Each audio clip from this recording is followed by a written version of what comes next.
jubah putih kayak ikat belangkon. Itu tuh wangi banget orangnya tuh. Itu rambutnya segini, warna putih, berjenggot. Raden Arya Kusuma tuh.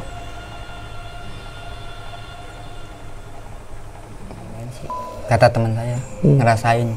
Masa iya, kata saya tuh. Kita beda lagi. Iya, kita dibawa. Teman saya tuh. Di situ saya kaget. Sempat saya putus asa di situ. Kata saya tuh, ya Allah, kenapa saya ngalamin kayak gini lagi? Nah, udahlah, jam 8 kita masuk tenda. Assalamualaikum warahmatullahi wabarakatuh. Balik lagi di ngobrol.com dengan gue Jambe. Salam lestari. Apa kabar teman-teman semuanya? Semoga selalu sehat walafiat dan selalu dilimpahkan rahmat oleh Allah SWT.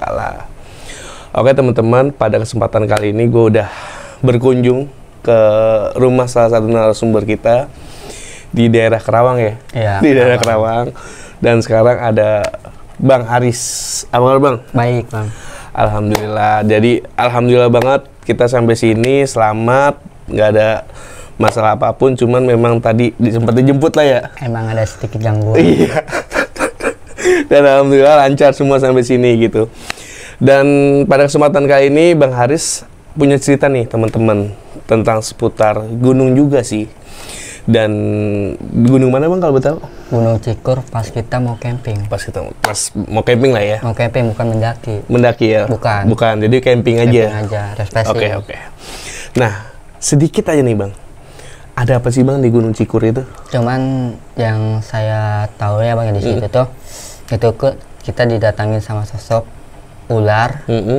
Cuman wujudnya ular Bang, bawahnya tuh kepala Bang, ada kepala kayak manusia. Oke, stop sampai situ. Ya.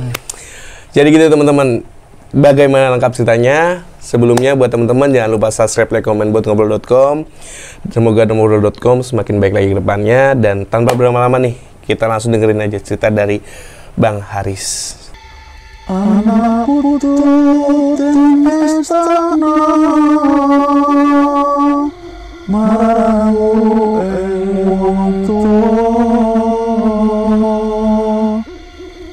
aja padha sembrana kudu jujur lan was padha sebab uripmu sedih kedatangan kuasa sebab sing duwe jiwaku manusia iku bakal sedo.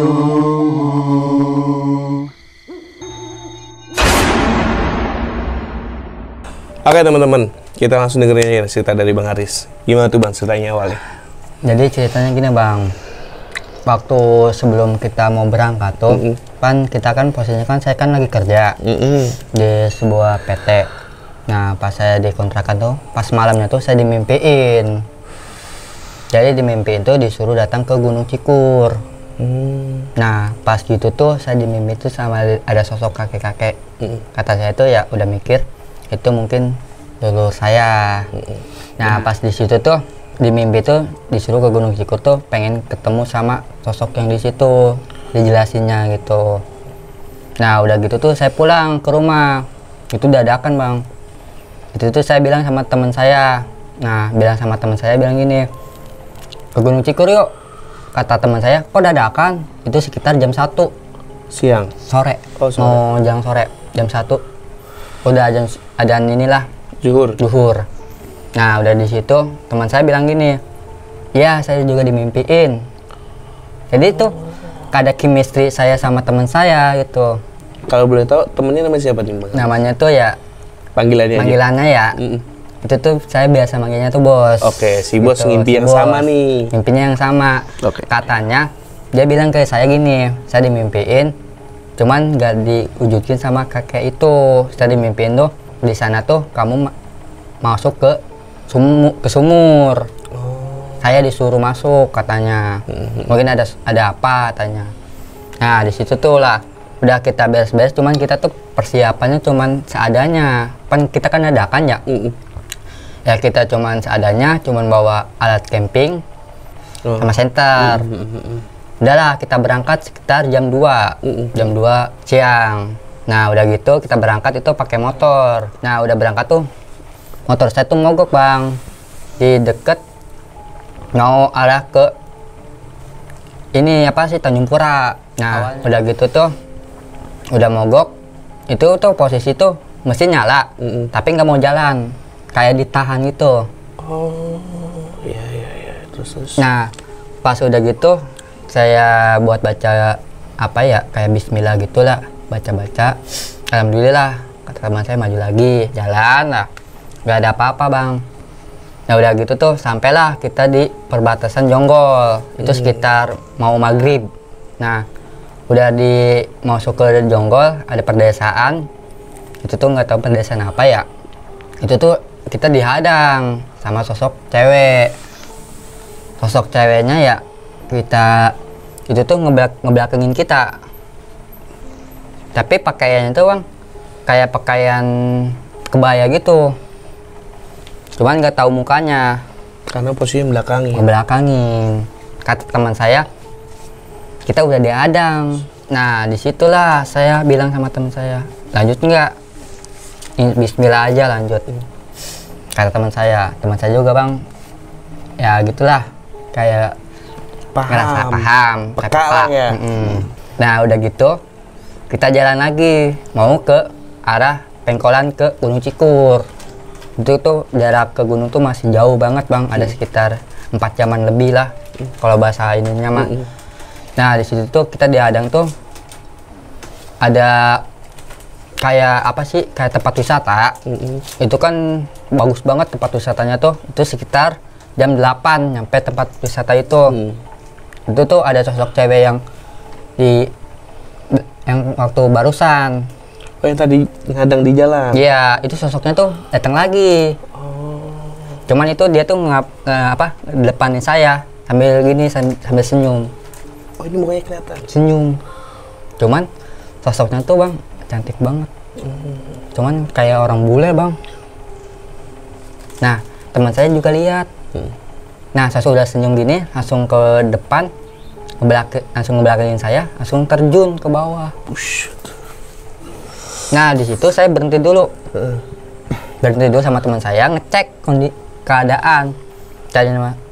Udah ngecek ke bawah, kata saya tuh mungkin ada danau, kayak pengen inilah kata saya tuh. Posisi masih nggak percaya, nggak peka lah saya ini mah. Udah saya ngecek itu bang jurang, gak ada apa-apa, cuma batu-batu doang. Udahlah di situ teman saya bilang ini ke saya, ya pas berangkat juga saya udah ada ngerasain aneh. Saya bilang sama teman saya, udahlah kita istighfar aja, kita percayalah bahwa kita tuh punya Allah, nggak mungkin ini juga, kata saya tuh. Udahlah sekitar jam 9 bang mau naik ke gunung. Udah naik ke gunung itu tuh tiba-tiba motor mogok lagi. Jam 9 malam tuh? Jam 9 malam. Gak ada siapa-siapa, itu cuman saya doang sama teman saya satu motor. Kita udah naik tanjakan, kayak dihadang gitu belakang tuh, kayak dibetot, kayak ketahan, tarik. Nah pas saya ngebek belakang emang ada tangan bang. Nah di situ itu tuh pas udah mau nanjak kita balik lagi ke bawah, turun lagi. Cuman ya alhamdulillah nggak ada apa-apa, cuman kaki saya bang kesleo sebelah kanan, kayak motor udah jatuh. Nah di situ bos saya tuh, tadinya manggilnya bos ya, bos saya bilang gini, sini dulu obatin dulu. Ngobatin, saya diobatin di situ, sempat dibacain dulu, dijagain dulu katanya, permisi dulu di situ. Udah gitu sekitar jam 10-an bang, itu kita istirahat dulu jam setengah jaman. Itu tuh udahlah saya berangkat lagi jam 10. Kita nyampe ke parkiran Gunung Cikur. Nah, tempat parkiran tuh kata teman saya, jarah dulu yuk. Berhubung ada di sini, ya udahlah kita jarah. Mengkol dulu. Jarah sekitar nyampe tuh jam 11 ke rumah kuncennya. Nggak jauh. Nggak jauh di parkiran tuh. Udahlah di situ kita ke dalam ke rumah kuncen. Nah, di situ saya sempat ngobrol juga sama kuncen. Dek, adek kebetulan di sini. Kita udah nyambut adek sama si masnya katanya. Kok kata saya tuh, kok tahu? Nah disitulah saya juga udah merasa hal janggal. Cuma pas adek berangkat tuh emang diadang dulu. Itu rintangannya mau ke sini. Sekitar jam 1 kita mandi di bawah. Jam 1 malam. Mandi di air gunung, mata gunung mandi. Udah mandi, teman saya udah mandi, saya mandi, udah saya selesai tuh ada sosok kera kayak lutung. Tapi yang anehnya tuh lutungnya ngomong. Di situ, Bang. Lutungnya ngomong ke saya gini ya. Mas kesini udah disambut sama saya, sama kami katanya, penghuni sini. Cuman masnya di sini tuh emang dimimpiin. Itu tuh saya. Nah teman saya juga sempat nanya gitu. Kata teman saya tuh, katanya, Riz, kok kamu bisa interaksi? Orangnya dia bisa ngomong, kata saya tuh. Teman saya juga ada yang bisikin, kata, iya sih bisa ngomong. Nah disitulah sempet gak ngomong sama teman saya, nggak ngedengar. Di situ baru sosok itu tuh wujudin dia langsung secara nyata, langsung nampakin. Udah nampakin, teman saya ngelihat langsung ngomong sama teman saya. Udah ngomong di situ tuh barulah teman saya bilang ini, cepet katanya nanya dalam batin, tanya ini yang dimimpi maksudnya apa, nanti masnya bakal tahu di atas. Udah di situ kera lutung itu pergi. Nah mau ke rumah kuncen tuh, situ ada 2 patung. Itu tuh pas patungnya tuh saya doang yang lihat. Cuma teman saya nggak ngelihat patung tuh ada 2 patung. Yang pertama patungnya itu sosok macan. Cuman nggak tahu itu macan putih atau macan hitam ya, macan. Yang keduanya tuh ular. Teman saya megang yang ular. Itu tuh ada yang bisikin, kamu pengen yang mana, katanya tuh. Pengen ke jalur yang mana? Teman saya megang ular, itu langsung berubah jadi ular. Megang ular, udah dipegang sama teman saya, langsung dibuang tuh. Bawahnya tuh ular tapi kepala orang, manusia, kayak siluman. Nah setahu saya tuh mukanya tuh, Bang, ini apa sih, hidungnya tuh panjang banget, panjang tapi telinganya panjang kayak bertanduk. Nah cuman dia bawa tongkat, kayak apa sih namanya, kayak bambu. Teman saya kaget. Nah saya megang yang sampingnya lagi, itu macan, langsung berubah jadi macan putih, ada bertentangan. Jadi berarti kamu yang diutus ke sini tuh saya gitu. Oh kata saya tuh, masa sih macan itu bisa ngomong, Bang? Masa sih, kata saya tuh. Iya, kalau kamu nggak percaya nanti pas kamu ke kuncen tuh pasti kuncen nanya gitu. Nah udah gitu tuh, tapi kan itu kan ada warga ya, tapi warga nggak ngelihat. Emang banyak yang jarah tapi nggak ngelihat. Kata saya bilang ke warga, Pak, lihat macan nggak? Enggak. Nah udahlah kita ke atas. Nah alhamdulillahnya tuh yang sosok ular itu nggak berani ngedeketin, dia langsung pergi. Pas ada harimau. Nah udahlah di situ kita ini ke atas ke rumah kuncen. Itu kan kita kan jarah dulu. Nah ke jarah dulu, udah jarah tuh langsung ke rumah kuncennya. Udah jarah, udah ke rumah kuncen. Saya bilang kayak gini, kuncen, Dek, sebelum kamu cerita bentar. kan saya manggilnya kan kakek ya. Belum cerita tuh kakek bilang gini ke saya, Dek tadi lihat macan ya sama sosok ular.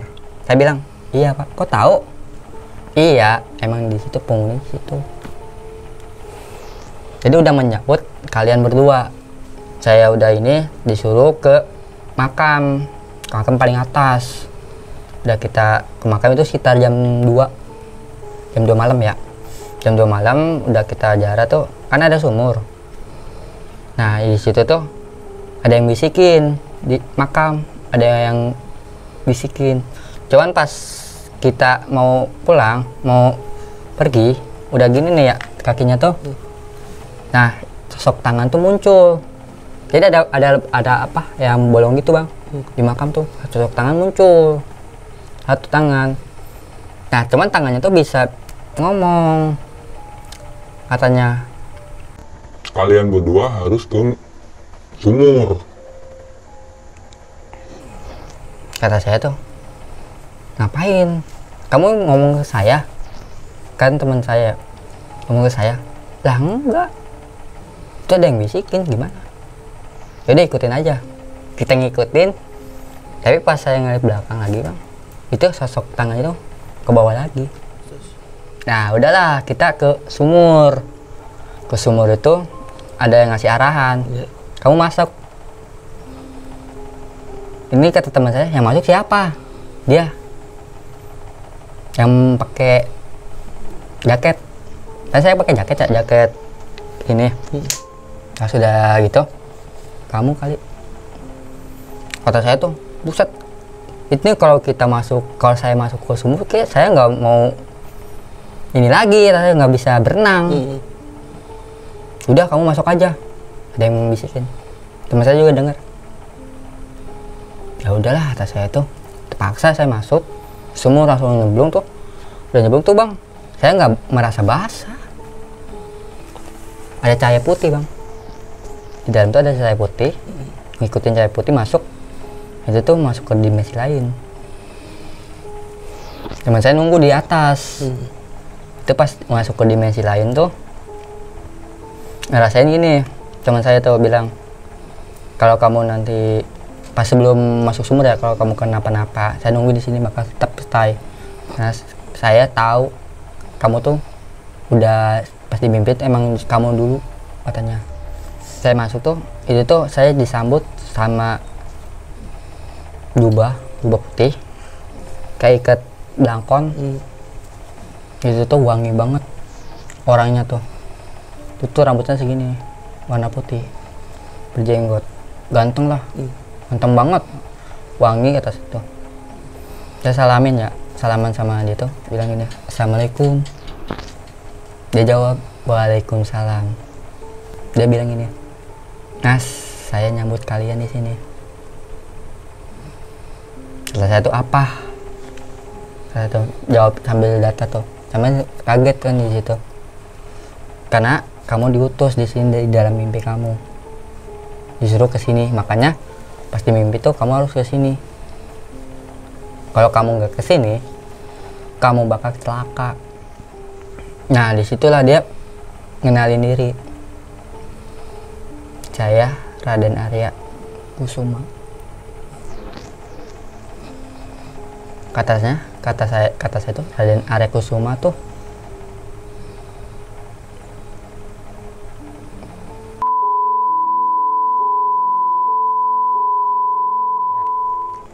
nah dia tuh nggak nyebutin nama panjangannya, cuman pas saya ada yang bisikin itu Mas Raden keturunan dari Banten, jadi penyebar agama Islam, katanya ada yang bisikin. Nah disitulah saya didatangi saat sosok harimau dampingin saya. Sosok harimau itu apa, keturunan kamu, keturunan leluhur kamu, katanya. Nah disitulah saya bilang sama bang sama Raden, kata saya tuh. Pas saya manggilnya tuh Mas ya, kata saya tuh, Mas kan banget, kata saya tuh. Kok saya diutus ke sini, ada apa gerangan, kata saya tuh. saya diutus ke sini pengen menceritakan soal gunung sini, katanya tuh. Nah disitulah saya sempat cerita, saya dibawa ke sebuah padepokan. Itu tuh kita disambut ramah banget sama santri-santri. Emang banyak yang ngaji di situ. Santri-santri tuh yang saya tahunya tuh kok santrinya bisa terbang. Ada yang lagi silat bang ya, tapi bisa terbang. Ada yang bisa berubah jadi sosok macan kumbang kayak gitu, banyak banget yang bisa berubah gitu. Nah disitulah saya bilang ke Mas Raden, katanya, Mas punten itu yang itu kok bisa terbang. Saya kan sempat bilang gitu ya kan, saya orang Ngancak kan suka nanya. Iya, ini padepokan kami. Kalau Mas berkenan, kalau Mas pengen selamanya di sini, Mas bisa di sini. Ditawarin dulu saya. Nah, disitulah saya sempat ngobrol-ngobrol gitu. Jadi, leluhur kamu tuh pengen deket banget sama kamu. Pengen deket banget. Nah, udah gitu tuh, saya makan dulu, makan itu. Tapi kenapa pas saya makan apel bang? Itu tuh kok udah kenyang, baru 1 gigit. Itu tuh manis banget bang, enak banget tuh apelnya tuh. Kalau misalkan kata saya tuh dalam hati tuh, saya kan makan apel kalau gak biasanya cuma 1 gigit udah kenyang. Aneh di situ. Tapi banyak banget hidangan bang. Nah di situ tuh sempat ada tiga sosok itu. Ada yang belangkon, tapi belangkonnya tuh kayak loreng gitu segini, ada jenggotnya warna putih, ininya segini jenggotnya nih, rambutnya warna putih, itu pakai baju putih semua, jubah putih. Cuman pas dia ini tuh, pas ke belakang tuh, dia sempat ke belakang, katanya, Mas Raden pengen ke belakang dulu. Nah, Raden pengen ke belakang dulu. Siap, mangga mas, katanya. Mangga, katanya, kek. Dia manggilnya tuh kakek. Jadi saya kan yang manggilnya mas ya. Kata saya tuh, mas mau kemana? Gak taunya tuh, ada yang bisikin jangan manggil mas. Kamu nggak sopan. Ada yang nggak suka bang gitu. Ya udahlah, saya manggilnya, karena panggil aja kakek sama Raden. Nah udahlah, di situ kita ngobrol udah panjang ya, belum diceritain tentang sejarah sana. Nah yang sosok macan itu berubah jadi kakek dulu saya. Kita ngobrol udah banyak cerita yang waktu saya didatengin sama sosok harimau tuh, ternyata tuh kakek yang itu bang, yang sama Raden. Oh iya. Nah disitulah kata Raden tuh. Cuman untungnya tuh kamu megang macan, patung macan. Nah teman saya kan megang ular. Kenapa? Yang kamu yang diutus buat ke bawah, kalau dia teman kamu ke bawah tuh pasti ketemu sama saya. Jadi tuh dia bakal ketemu sama siluman. Nah di situ kaget saya. Kenapa saya yang diutus? Ya karena kamu di sini, disuruh ke sini sama kakek kamu. Di situ saya udah silaturahmi, udah ini. Kita mau pamitan. Saya mau pamitan, kata saya tuh. Raden punten, saya pengen pamit dulu. Bentar dulu, kata Raden tuh. Nih, pegang kujang kayak kris. Itu tuh cahaya, krisnya tuh bercahaya bang. Saya pegang, cuman pas saya pegang tuh udah pegang tuh tiba-tiba bang, tangan saya tuh panas banget semuanya. Nah energi bang, gak kuat. Pegang aja, jangan ikutin, jangan lawan. Udah gitu, udah saya pulang dari pondok itu tuh, saya kan dianterin sama macan. Saya pulang itu tiba-tiba udah langkah ketiga langkah yang saya pegang itu langsung pergi, langsung saya lepas. Nggak kuat, sama sekali nggak kuat di situ nahannya. Cuman kata saya kan nanya ya, sempat ngobrol sama Acan tuh, nggak ada, kayak nggak ada. Ya kamu nggak mungkin, katanya belum saatnya kamu bisa dapetin itu. Nah disitulah saya disuruh naik ke pundak Macan tuh, ikut sama saya naik ya. Saya naik itu, saya dihadang sosok yang setengah ini manusia, Ular. Itu datang lagi, dihadang itu cuman dia bawa prajurit. Itu dia pakai mahkota. Cuman kata kakek saya tuh bilang ini, itu rajanya siluman, itu bawa pasukan dia tuh. Kalau kamu nggak saya antarin, kamu bakal diculik.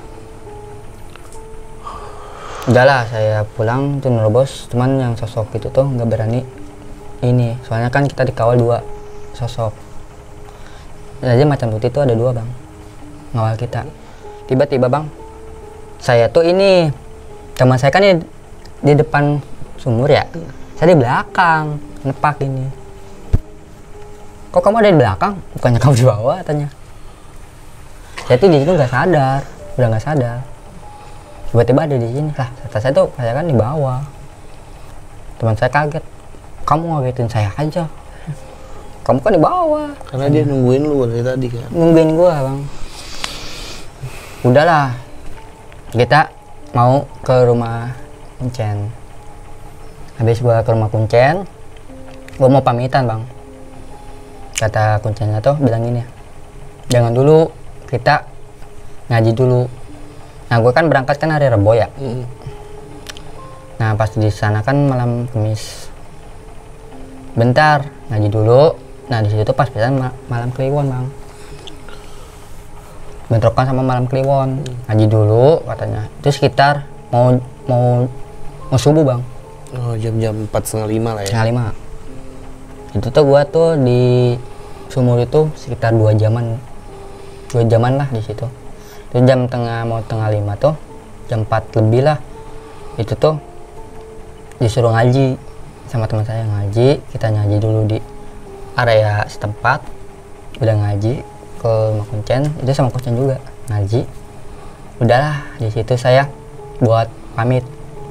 Saya sempat bilang ke Kuncen, mohon maaf kalau saya di sini mengganggu istirahat penghuni sini atau abahnya.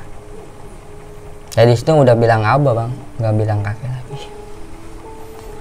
Nah disitulah saya mau pamitan, katanya ada di sini, dia manggil saya adek, ada di sini pengen apa? Saya nggak pengen apa-apa. Teman saya itu ya ke dalam ruangan, dia ngobrol sama Kuncen, cuman saya nggak tahu ya. Cuman anehnya tuh di ruangan itu tuh bang, saya ngeliat tuh orang banyak banget. Cuman yang temen ini tuh bilang tuh cuman ada 4 orang, tapi rame banget. Kata saya tuh kayak ngelingkar gitu, kayak yang mau ngaji. Teman saya ke dalam, saya nggak ke dalam, cuman saya minta air. Saya dikasih air, saya pamitan. Kata saya tuh, bah pun, kata teman saya sama saya, bah punten, saya mau camping ke atas. Udah kita ke parkiran bawa motor, sampailah ke tempat camping. Nah udah kita camping itu sekitar jam 8 pagi. Nah udah jam 8 pagi kita nyiapin tenda. Jadi itu posisi cuma 1 orang, saya doang sama teman saya, 1 tenda. Itu tuh emang kita kan mintanya tuh mau ke pemandangan ya. Nah situ saya tempat foto-foto. Cuman pas udah saya foto-foto, pas saya cek lagi itu nggak ada. Hasil fotonya? Hasil foto cuma hitam semua. Jadi tuh saya tuh udah bukan masuk ke tempat camping ini bang, udah masuk ke yang lain. Kayak udah masuk ke dimensi lain lagi bang, tanpa sengaja. Kata teman saya, fotonya nggak ada. Gak ada. Nah udah di situ teman saya bilang ini, kita di sini beda banget. Bedanya kenapa? Gak biasanya. Saya ngerasain dari pas kita mau ke tempat camping tuh, kita tuh udah masuk beda lagi, alam lain. Tuh. Jadi pas itu tuh bang, pas di motor tuh ngerasa tuh ada 3 orang katanya, berat banget motor tuh. Udahlah saya camping, kita nyiapin tenda. Di situ kita sempet masak, kita ngopi-ngopi di situ ngopi. Udah ngopi, kita tidur bang. Kita tidur, ya tuh tidur sampai bangun tuh pas jam 4 asar. Nah udah jam 4 asar kita nyari nyari pohon buat api unggun. Buat itu kita nggak nyalain dulu, kita udah siapin. Nah waktu gua ngumpulin kayu bakar itu bang, itu kan sekitar mau maghrib. Kita nyari kayu bakar, udah terkumpul nih ya kayu bakar tuh, kita tuh setengah jam nyari tuh ya. Nah di situ tuh teman saya bilang ini, kok aneh perasaan saya pas nyari kayu bakar. Posisinya tuh kan kalau misalkan kita nyari kayu bakar kan banyak ya, emang jauh banget katanya. Saya juga ngerasain sama kata saya tuh. Nah disitulah saya sempet ini juga ngomong, kita mau di sini mau berapa lama campingnya, nantilah perlunya, soalnya saya masih ada pertanyaan soal itu katanya. Kasih si bos, kita udah nyalain api unggun, dan nyalain api unggun tuh sekitar udah maghrib bang. Nyalain api unggun. Nah di situ tuh kita kan masak dulu, ngopi. Nah itu tuh mau adzan isya. Nah saya tuh pengen sholat isya tadinya tuh, cuman itu tuh jauh banget sama mata air. Nah di situ kan saya nyari mata air nggak ada bang. Jadi itu dia bilangnya, teman saya kan ini bang ya, si bos tuh bilang gini, kita beda dimensi kata teman saya. Ngerasain, masa iya kata saya tuh, kita beda lagi. Iya kita dibawa, teman saya tuh. Di situ saya kaget, sempat saya putus asa di situ. Kata saya tuh, ya Allah kenapa saya ngalamin kayak gini lagi. Nah udahlah, jam 8 kita masuk tenda. Udah ke dalam, kita sambil rebahan tiduran, saya main HP. Tiba-tiba di api unggun itu ada orang, itu besar banget. Itu orangnya tuh bang sambil gini nih. Tapi itu yang saya lihat tuh bang, dia kan sambilnya mau setengah badan gitu bang. Cuman saya lihat tuh tangannya tuh panjang banget. Kukunya tuh panjang sampai tanah, itu tinggi banget. Kalau saya pas kasarin ya bang ya, itu tuh saya tuh sampai segini nih, sebujal dia. Nah di situ tuh kata teman saya tuh, ikutin. Nah disitulah saya bilang juga, jangan kemana-mana, jangan keluar, kata saya tuh. Iya bos, kata saya tuh. Nah bos saya juga bilang gini, pasti kesini tenda. Sekitar jam 9 dia kan masih di api unggun. Itu tuh kulitnya tuh kayak udah kayak nenek-nenek gitu bang. Si bos? Enggak, yang sosok yang di api unggun. Terus? Nah disitulah nyamperin kita di tenda, gini ke tenda.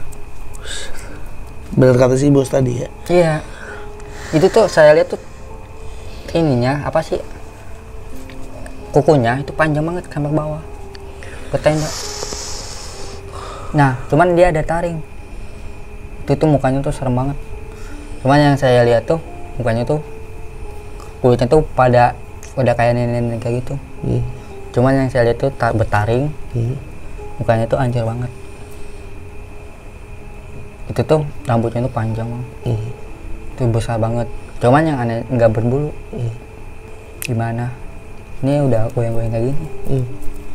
Kayak mau ngebangunin kita. Udah kita baca istighfar aja. Istighfar, kita selawat di situ di tenda. Coba udah gitu tuh sosok itu tuh gak bangun lagi. Sekitar jam 9 masih ada. Saya coba buat pengen tidur. Karena jangan risauin itu kata si bos tuh. Ya udahlah, di situ saya mau tidur. Itu sosok itu masih ada, Bang. Cuma saya masih lihat, masih ada. Itu sekitar jam 11 itu dia nggak ada, udah pergi. Disitulah saya tidur, teman saya yang si bos itu nggak tidur. Nah udah gitu tuh ada sosok ini Bang, ular lagi. Ular itu tuh ularnya tuh di depan tenda, mau muka ini sleting, mau udah kepalanya udah masuk sleting gini dan nongol gini. Teman saya tiba-tiba tuh kakinya tuh kayak nendang gitu Bang. Itu tuh setengah ular, setengah manusia, itu siluman. Baru cerita teman saya pas pagi. Udah masuk pagi, kita bangun tuh jam 4, saya bangun jam 4, teman saya nggak tidur.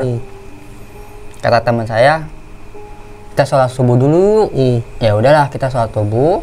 Itu kita sholat subuh, kita kan nggak ada air ya. Kita cuman ya adanya aja, kata saya tuh. Ya udahlah, kita baca ini juga, kata saya tuh. Kalau misalkan nggak ada air kan bisa dengan apa? Tayamum kayak gitu. Nah di situ saya udah sholat subuh. Nah udah subuh tuh alhamdulillah nggak ada apa-apa lagi. Tiba-tiba tuh pas jam 6 tuh ada 3 orang. 3 orang datang. Nah yang belakangnya tuh ada 1 orang lagi datang tuh. Cuman yang anehnya tuh orangnya itu mukanya tuh pucat semua Bang. Itu pucat semua. Dia masang tenda. Saya nanya, Bang, mau camping? Dia nggak jawab. Cuman teman saya bilang jangan nanya. Udah gitu, saya nanya yang sebelahnya lagi, Bang, mau camping? Dia baru nanya, iya, dia doang. Ya udahlah, saya bawa motor ke parkiran, ngambil motor, kita nyari makan, ke bawah nyari makan.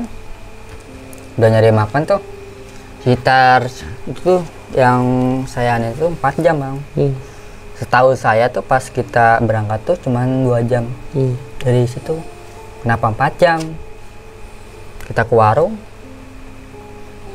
beli cemilan buat makanan buat nanti malam.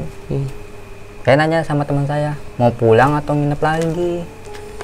Nginep lagi lah, sekali lagi kata saya, semalam lagi kata teman saya tuh. Ya udahlah, kita nginep lagi. Udah nginep lagi tuh, bilang nginep lagi saya tuh. Makanan itu Bang, kita kan beli makanan ya, beli kopi. Nah di situ tuh bingung gini, teman saya tuh nanya, kalau misalkan didatangin itu lagi, kita jangan takut. Ya udah, saya mencoba buat nggak takut, kata saya tuh. Udah gitu kita ke atas lagi tuh, nyampe atasnya lagi tuh, nyampe tempat camping tuh jam 1 siang. Jam 1 siang kita main dulu. Gua sempet foto-foto Bang di situ, foto-foto. Cuman pas gua cek lagi itu Bang, hasil foto itu tuh gak ada. Jadi pas gua lihat di kamera HP tuh, itu udah ada cahaya putih. Jadi pas gua foto cekrek, kata gua tuh, pertama kata gua tuh cekrek, udah cek 2 kali 3 kali itu hitam. pertama putih, hitam, pas gue lihat tuh kayak lukisan itu bang, kayak ngebentuk arwah gitu, cuman asap. Nah pas ketiganya tuh cekrek lagi, itu nggak ada apa-apa, cuman semuanya hitam lah. Kan kalau posisi kan kita kan siang ya, lah kenapa hitam? Malam mata gua tuh. Ya udahlah, di situ gua buat ke tenda lagi. Itu hasil foto-foto itu nggak ada, kayak ada yang ngehapus. Cuman bukan gua, bukan temen gua. Hapus sendirinya. Hapus sendirinya. Di situ gua buat tenangin diri. Udah gitu jam 3-an, jam 3 tuh gue sempat bilang sama temen gue, kalau udah malam ini gue pengen pulang, gue nggak enak. Ya udah malam ini ya, iya bos, soalnya gue posisinya mau kerja. Kata gue tuh malam lah, sekitar jam 6, jam 6 lagi gue nyalain api unggun lagi. Yang pemuda 4 itu ngampirin gue ngelingin api unggun. Nah udah jam 7 tuh pemuda itu kata gue nanya nggak ngerespon, gue pengen ngobrol dari mana kemana nggak ngerespon, kata gue tuh. Ya udah gue ngobrol sama teman gue doang. Nah udah gue ngobrol sama teman gue, nah sekitar jam 12 malam itu kan posisi kan kita kan masih di api unggun, gue masih udah masak, udah minum, lagi ngopi, pada ngopi. Jam 12 malam itu tuh posisi itu yang sosok yang semalam nginin tenda gua dia datang lagi.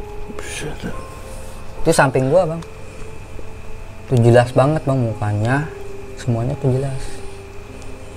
Nah udah dia kayak gini lagi, kayak gini nih, tangannya tuh ke bawah, semuanya tuh besar banget. Gua sampai gini lihat, saking besarnya. Cuman taringnya itu bang mau sampai ini gua, mau kepala gua. Nah sosok itu tuh yang tangannya itu bang sebelahnya tuh megang pundak gua. Itu tuh kukunya sampai bawah sini, sampai bawah. Nah disitulah gua takut di situ, udah pengen ini tuh dalam hati tuh, gua manggil tolongin saya dalam hati tuh. Nah udah di situ katanya jangan takut, dia pengen nemenin kamu. Teman saya juga kaget, posisinya kan gua yang di ini. Itu tuh sampai jam 1, gua 1 jam di situ. Tiba-tiba yang sosok pemuda itu ada yang kerasukan. Cuman pas kerasukan tuh dia lari, dia langsung hilang.